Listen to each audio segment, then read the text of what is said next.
Hi friends, आप देख रहे हैं एमपीएस लीगल एडवाइस। मैं शैलेंद्र पाठक एडवोकेट आप सभी का अपने यूट्यूब चैनल में स्वागत करता हूं। आज हम चर्चा करेंगे पैतृक संपत्ति बेचने से कैसे आप पिता को रोक सकते हैं। पैतृक संपत्ति में जन्म से किसी पुत्र का क्या अधिकार होता है, किस कानून में रोकने का प्रावधान है, पिता पैतृक संपत्ति कब कानून बेच सकते हैं, किस कानून के अनुसार आपको रोकने का अधिकार है, पिता को संपत्ति बेचने से कैसे रोक सकते हैं, कौन सी संपत्ति रोक सकते हैं, कौन सी संपत्ति नहीं रोक सकते हैं।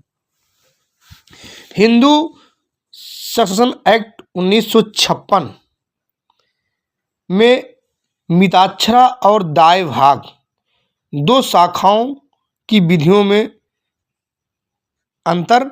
मिताक्षरा संयुक्त संपत्ति के विषय में मिताक्षरा शाखा में पुत्र का पिता की पैतृक संपत्ति में जन्म से ही अधिकार होता है। पुत्र पिता के साथ सहस्वामी होता है। संपत्ति के अंतरण करने का पिता का अधिकार उसके पुत्र के अधिकार के कारण नियंत्रण होता है। एक के मरने के बाद संयुक्त परिवार का दूसरा उसके अंश को उत्तरजीविता से प्राप्त करता है। हिंदू मिताक्षरा विधि में जब कोई बालक किसी हिंदू सामुदायिक परिवार में जैसे ही जन्म लेगा, उसका अंश उस पैतृक प्रॉपर्टी में उसका अधिकार प्राप्त हो जाएगा।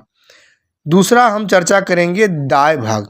दाय भाग शाखा में पुत्र का पिता की संपत्ति में अधिकार पिता की मृत्यु के पश्चात उत्पन्न होता है। पिता का अपने जीवन काल में संपत्ति पर परम अधिकार होता है।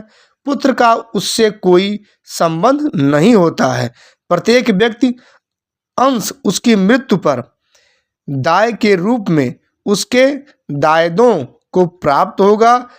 उत्तरजीविता का नियम यहाँ लागू नहीं होता है। मिताक्षरा विधि पूरे भारत पर लागू होती है।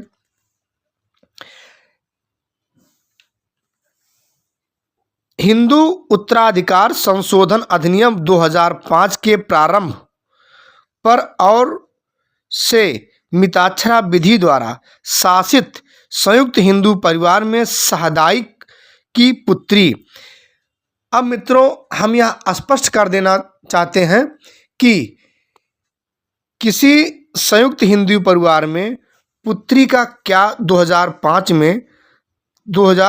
में संशोधन के बाद या सन 2005 से पुत्रियों का क्या अधिकार है।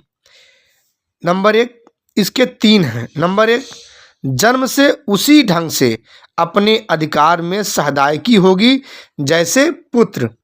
नंबर 2, को सहदायकी संपत्ति में वही अधिकार होगा जैसे उसे होता यदि वह पुत्र होता। नंबर 3, उक्त सहदायकी संपत्ति के संबंध में उन्हीं दायित्वों के अध्याधीन होगी जैसे पुत्र का दायित्व है। और मिताक्षरा सहदायकी का कोई निर्देश सहदायकी की पुत्री के निर्देश को शामिल करने वाला माना जाएगा।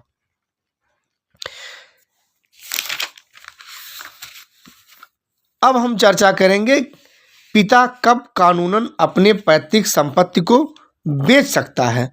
माननीय उच्च न्यायालय की कई विधि व्यवस्थाएं हैं कि जब पिता को अपने परिवार के संचालन के लिए, उसकी आवश्यकता के लिए, भरण पोषण के लिए, अपनी ज़रूरतों को पूरा करने के लिए वह अपनी संपत्ति बिना किसी सदस्यों के सहमति के अपनी स्वेच्छानुसार बेच सकता है। यदि पिता ने किसी सरकारी संस्था से कोई कर्ज लिया हो, उसकी अदायगी के लिए भी वह अपनी संपत्ति पैतृक संपत्ति को बेचकर ऐसे लोन को जमा कर सकता है। या बहन की शादी में, बेटी की शादी में जो भी कर्ज लिया हो, ऐसे कर्ज की अदायगी के लिए बिना किसी की सहमति के वह अपनी पैतृक संपत्ति को बेचकर ऐसे कर्ज को अदा कर सकता है। पढ़ाई लिखाई, बच्चों की शिक्षा दीक्षा में यदि उसने कहीं कोई कर्ज या लोन लिया है, उस लोन की अदायगी के लिए भी वह बिना परिवार के किसी के सहमति के अपनी पैतृक संपत्ति बेचकर ऐसे कर्ज को अदा कर सकता है। या बेटे बेटियों की सहमति से, जो 18 वर्ष के ऊपर के हों, की सहमति से भी विक्रय कर सकता है। संपत्ति किसी व्यक्ति की दो तरह की होती है, एंसेस्ट्रल प्रॉपर्टी पैतृक संपत्ति, सेल्फ एक्वायर्ड प्रॉपर्टी स्वार्जित संपत्ति। एंसेस्ट्रल प्रॉपर्टी जो किसी व्यक्ति को शाखावार पैतृक वंशवार उसे प्राप्त होती है। सेल्फ एक्वायर्ड प्रॉपर्टी वह संपत्ति होती है जो व्यक्ति किसी कोई ऐसी संपत्ति सेल द्वारा, गिफ्ट द्वारा या अन्य किसी विधियों से स्वार्जित करता है, वह उसकी सेल्फ एक्वायर्ड प्रॉपर्टी होती है। और जैसे ही किसी व्यक्ति ने किसी पैतृक संपत्ति में से किसी को सेल डीड कर दिया, विल कर दिया, गिफ्ट दे दिया, वैसे ही वह संपत्ति जो व्यक्ति प्राप्त करेगा वह उसकी सेल्फ एक्वायर्ड प्रॉपर्टी स्वार्जित संपत्ति की श्रेणी में आएगा। सेल्फ एक्वायर्ड संपत्ति को पिता को अपनी स्वेच्छा अनुसार विक्रय करने का, उपयोग करने का पूर्ण अधिकार है।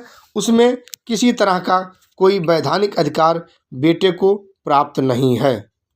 मित्रों, यदि आप हमारे इस YouTube चैनल में नए दर्शक के रूप में आए हैं तो कृपया हमारे इस YouTube चैनल को ज़्यादा से ज़्यादा लाइक करें, शेयर करें, सब्सक्राइब करें। और यह वह चैनल है जो आपको जागरूक करता है अपने अधिकारों के बारे में। फिर मिलते हैं हम नई वीडियो के साथ, नई जानकारी के साथ। तब तक के लिए नमस्कार।